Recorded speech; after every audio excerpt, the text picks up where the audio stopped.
एक और आम खबर है। फवाद चौधरी के खिलाफ तौहीन इलेक्शन कमीशन केस की समाअत और फवाद चौधरी के नाकाबिले जमानत वारंट गिरफ्तारी जारी कर दिए गए हैं। चीफ इलेक्शन कमिश्नर की सरबराही में 5 रुकनी कमीशन ने समाअत की है। आपको आगाह कर रहे हैं फवाद चौधरी के खिलाफ तौहीन इलेक्शन कमीशन केस की समाअत के हवाले से फवाद चौधरी के नाकाबिले जमानत वारंट गिरफ्तारी जारी कर दिए गए हैं और चीफ इलेक्शन कमिश्नर की सरबराही में 5 रुकनी कमीशन ने समाअत की है और ये बताया जा रहा है कि फवाद चौधरी के नाकाबिले जमानत वारंट गिरफ्तारी जारी कर दिए गए हैं। फवाद चौधरी के खिलाफ तौहीन इलेक्शन कमीशन केस की समाअत हुई है और अब जो पेशरफ्त हुई उस हवाले से आपको आगाह कर रहे हैं कि फवाद चौधरी के नाकाबिले जमानत वारंट गिरफ्तारी जारी किए गए हैं।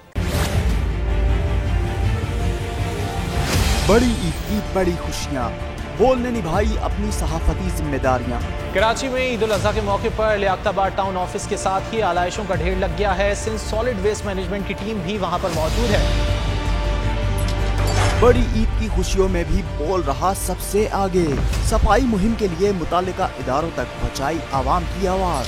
अगर मैं आपको दिखा दूं इस वक्त मुनाजिर तमाम गाड़ियां जो इस वक्त है यहाँ पर, तमाम जो कलेक्शंस हैं, जितनी भी आलाइशें हैं उनको यहाँ से उठाया जा रहा है और लम्हा बा लम्हा की खबर से रखा आवाम को आगाह। और मैं मुख्तलिफ मकामात पर आलाइशें जो है वो हमें सड़कों पर दिखाई दे रही थी, लेकिन उसके बाद जो LWMC है उनका अमला जो है वो उसके बाद फील्ड में निकला और उसके बाद आलाइशों को हटाने का सिलसिला जो है वो शुरू कर दिया गया। बड़ी ईद की ट्रांसमिशन 57% आवाम ने देखी बोल की स्क्रीन पर, क्योंकि बोल है पाकिस्तान का नंबर 1 न्यूज चैनल।